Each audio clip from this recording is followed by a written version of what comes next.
says these words, reflecting what it's like being in Babylon at this low point. He says, by the rivers of Babylon, we sat and wept as we remembered Jerusalem. As we chart through the greatest story ever told, we really are, I think, probably at the lowest point of the low points. There's a few ups and downs, a few downs along the way, but I think this is probably the low point. It's the deepest darkness, the dead of night. The promises of Genesis 12 feel a very long way away at this point. How's God doing on God's people in his place under his blessing? It doesn't feel very good. Daniel 9, we find God's people far from God's place. Where are they? They're in Babylon, southern Iraq. That's the journey they'd have done, about 1,700 miles from Jerusalem. Could you imagine being 1,700 miles from your home, no hope of getting back there, and you've walked there on foot 4 to 6 months, every step you're one day, one step further from home. And they sit and weep on the banks of the river, remembering their home, remembering the place where they dwelled with God. Their home's in tatters, the temple that symbolized where God dwelt, destroyed. Where are God's blessings right now? They're bruised, battered, blinded by tears as they remember home. And it does raise the question, how's it got to this point? How are things this bad? What are we to learn? Well, Daniel 9 is a great place to answer those questions. How have we got here? What are we to learn from it? I guess lots of us maybe remember Daniel. If you've ever read a kid's Bible, you've probably seen him.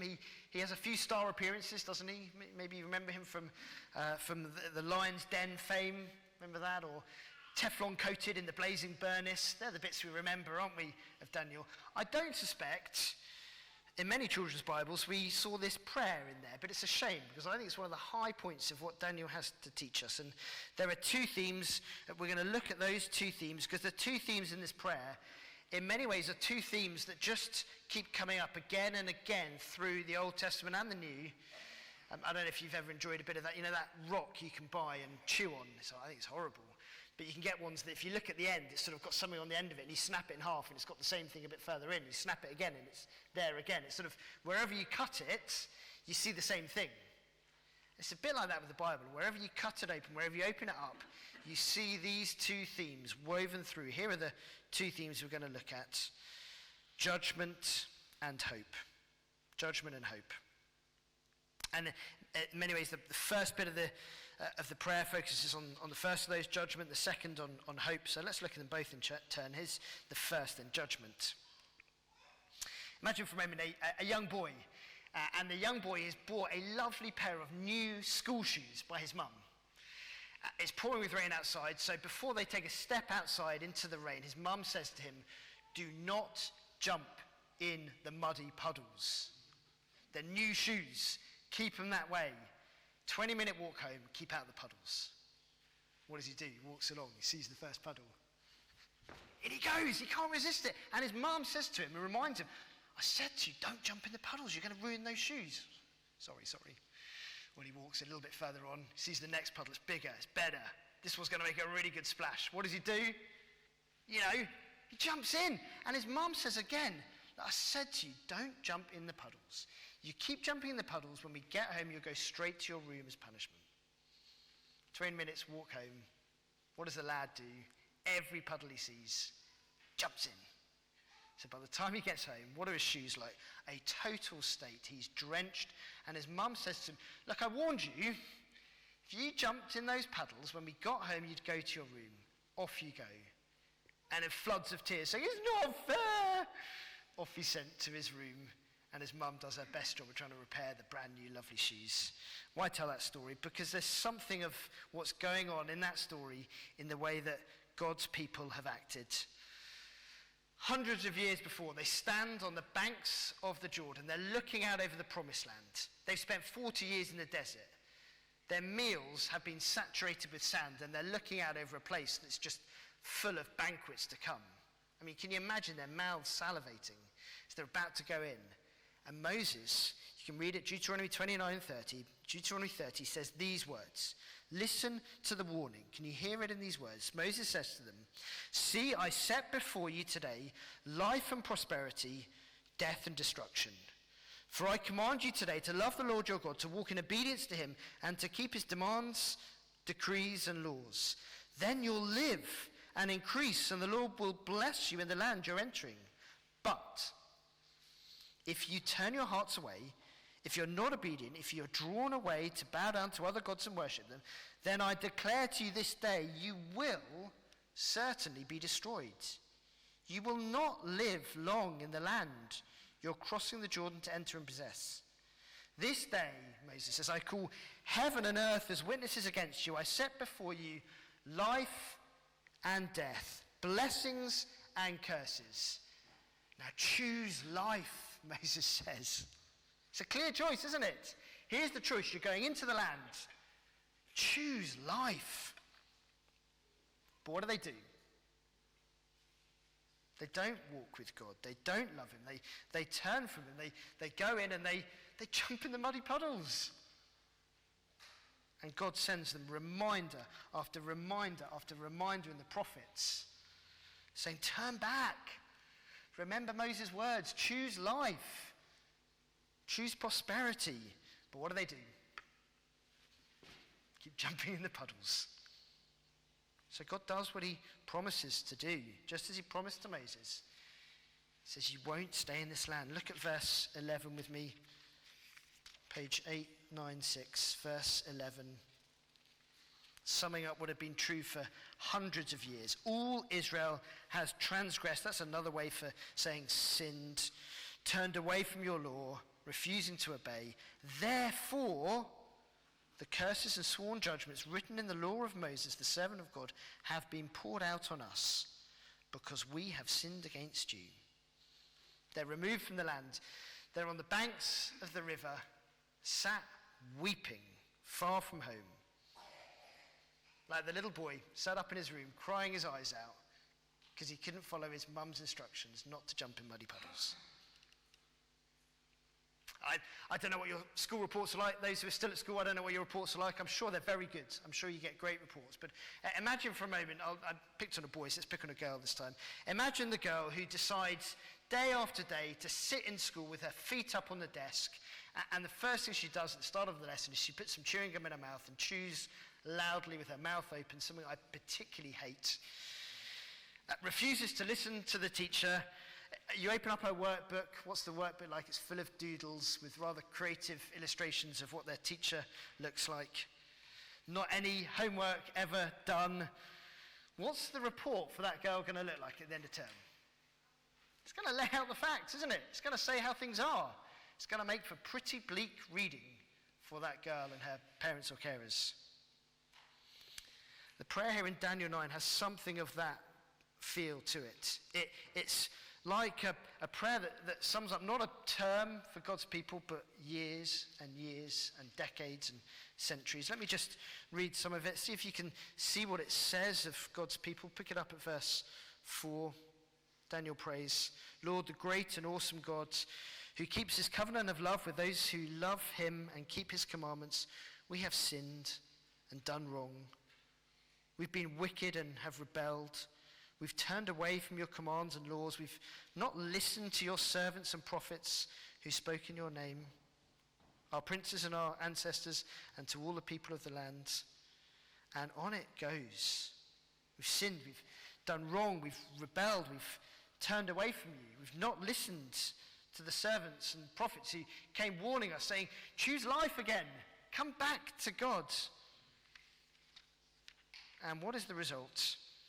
After much patience, we need to see that, centuries of patience and endless warnings, God does what he promises. He's true to his word. The people are judged for their sin. They face the consequences of their actions. And like the boy sat in his room crying, they've got no one to blame but themselves. Look, we are on a whistle-stop tour, 7 weeks to try and cover the whole of the Bible. And parts of the Bible, if you've spent time reading itself, are uncomfortable to read. And we have to decide, what are we going to do with those bits that are uncomfortable? And the theme of God's judgment is uncomfortable. And yet it runs through the Bible. If we're going to be true to the story of the Bible, we can't ignore it. It runs through Adam and Eve are judged and thrown out of the garden. Cain is judged for killing his brother. The people of Babel are judged as they try and build a tower to topple God's. God's people are judged as they say, we want the land, but we don't want you. Jesus comes speaking of God as judge. No one more loving than Jesus, and yet he is the one who speaks more than anyone else about both heaven but also hell. He says, one day we will stand before God as judge. And the apostles pick up on Jesus' words.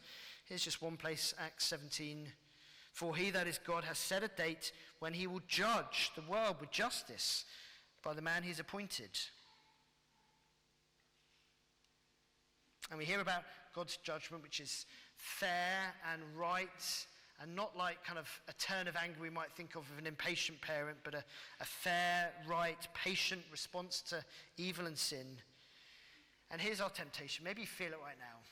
Our temptation is to cancel it. We live in a cancel culture, don't we? We'll cancel that. I don't like that. In fact, it's a temptation that's been there all along, because some of the prophets who were false prophets, as the true prophets were saying, you will go into slavery, you will go into exile, just kept saying, no, peace, peace, peace, peace. That's what'll come. Try to cancel this idea of God coming as judge. And we feel it too, don't we? And maybe you think, well, but God's loving and kind and patient and forgiving. I can't square that with the idea of God as judge. It's actually because he's kind and loving and caring that he must judge, that he must deal with evil. It'll come up on the screen. Here's some words from a man called J.I. Packer. He wrote a wonderful book called Knowing God. Listen to this and hear of how it's right that God judges. The character of God is the guarantee that all wrongs will be righted someday. No problems of cosmic unfairness will remain to haunt us. God is the judge, so justice will be done. It's good and right that he will act as judge and bring justice. But it does also mean that each one of us will one day stand before him as judge. And our temptation is to want to cancel that. If our temptation is to cancel that idea, what's the right response? Well, Daniel's our model. Look at how his prayer starts, verse 4. I prayed to the Lord my God and, not cancel, but can you see it? Confessed collectively sin. And his prayer is one of saying, we are sorry. Collectively, we're sorry. We recognize there's something in us that bends away from God and chases after and loves the wrong things. And it's a prayer of confession. And here's the thing, we need to see that confession is both one-off, but it's also an ongoing thing. Maybe you're here and you've never said sorry to God. That's a completely new idea. The Bible says sin is serious, and the best thing, the only right response to recognize our sin is to say sorry, to confess. But it's also something that's ongoing. That's why we do it Sunday by Sunday. We'll do it straight after this sermon to say, I'm sorry, as we examine ourselves and recognize there's something that causes us just to chase after the things we shouldn't, to make good things God things, and to ignore God, replace him. A moment to turn back to him again. That's theme 1, judgment. I wonder how you respond. Cancel or confess. Here's the second. It's more cheery now. Hope. Now look, we're at a low point here, aren't we? And yet this prayer, particularly the second half, is full of hope. And we long for hope, don't we? When you extinguish hope from someone, it's desperate. You can have someone in prison for years and years, and if they've got a glimmer of hope, it's okay. But you take away that hope, and it's a desperate thing. I think it's why we talk about holidays so much, because we look forward to them, we put so much on them, we hope in them, and we love to talk about them when they're coming. And then September, what do? How were your holidays? Did they fulfill your hopes? Although we might not quite put it that way. Hope is so important, isn't it? And it's woven through this prayer too. In fact, it makes all the difference as we come to confess.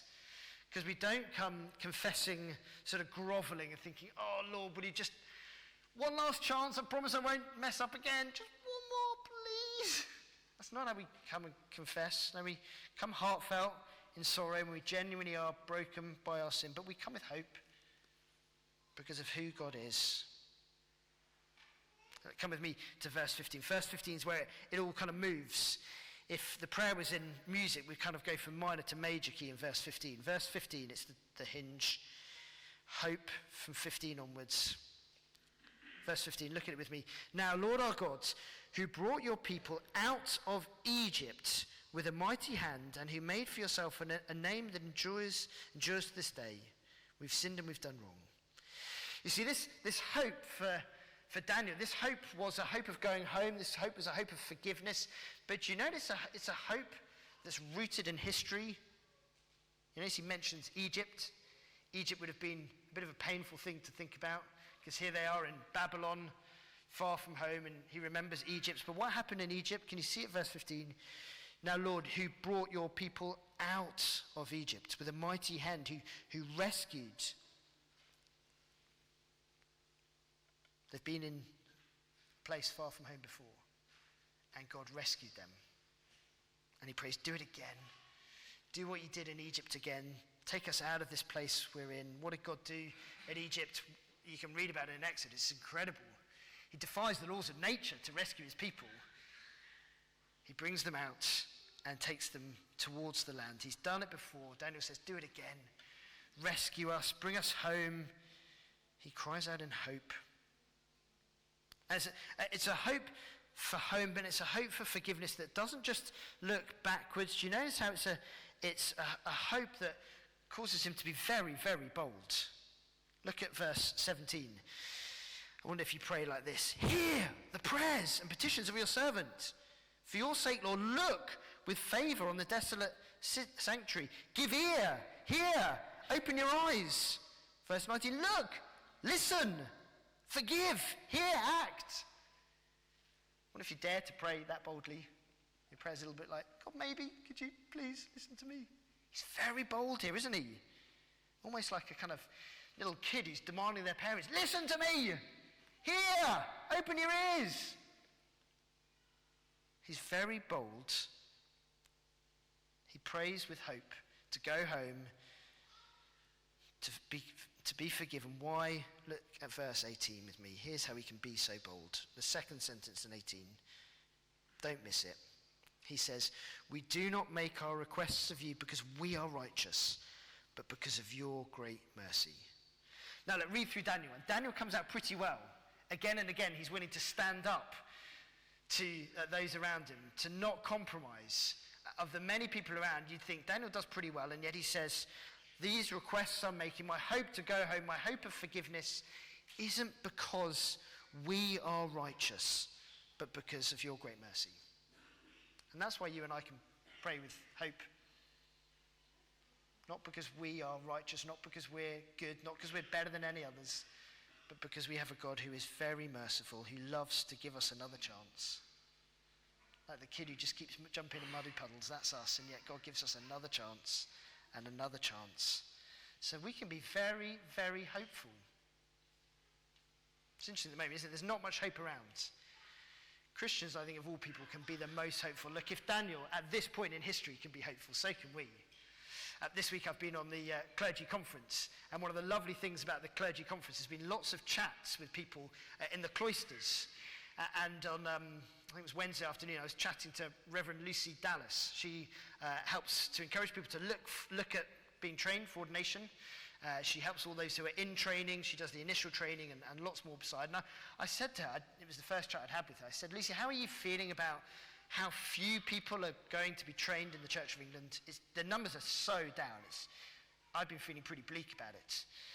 She said this to me. She said, I'm full of hope. I'm always cup half full. We've got to be, haven't we, with our Bibles open? I thought, you're right, Lucy. As I felt a bit bleak about no one going forward to train in the Church of England, I thought, Lucy's spot on. With Bibles open, we can be people full of hope. If Daniel can be, in this point in history, so can you and I. Our hope of heaven, our hope of being forgiven, we can be very full of hope. Why? Well, because You and I, in some ways, are in a similar position to Daniel. We are in exile. We're far from home because our home ultimately is heaven. And yet our hope of getting there too is rooted in history. We don't look back to Egypt. We look to the rescue that Egypt pointed forward to when Jesus died for us and rescued us. That's our hope, rooted in that. And our hope is rooted in who God is, not because we are good, not because we're righteous, but because he is. So look, here's how we can pray. Would you pray prayers like this? God, hear. God, act. God, open your eyes. God, don't delay. God, my friend who I long to come to Hope Explored, please would they say yes? God, the sin I'd love to get rid of, please help me hear and do something in my life that I may change there. God, would you do something in our parish, in our city, in our land? Hear and act. Why? Not because I'm righteous, but because of your great mercy. Hear, act, for the good of your name. So we pray together.